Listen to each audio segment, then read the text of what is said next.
बाहर इतनी बारिश हो रही है, सबको क्या बताओ। प्लीज मुझे चिंता नहीं होगा, लेकिन बहुत बारिश हो रही है, पूरा अंधेरा अंधेरा हो गया। My God, I can believe इतनी बारिश हो रही है।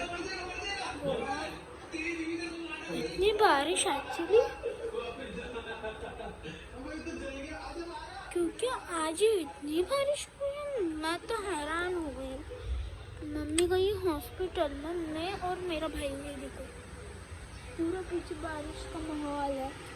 वो गॉड, अब क्या करूँ, ना मम्मी है घर पे ना कोई है। कुछ आ गया तो मुझे तो, मैं डरती हूँ बाबा बहुत। मैं छोटे से कॉकरोच के साथ भी डरती हूँ।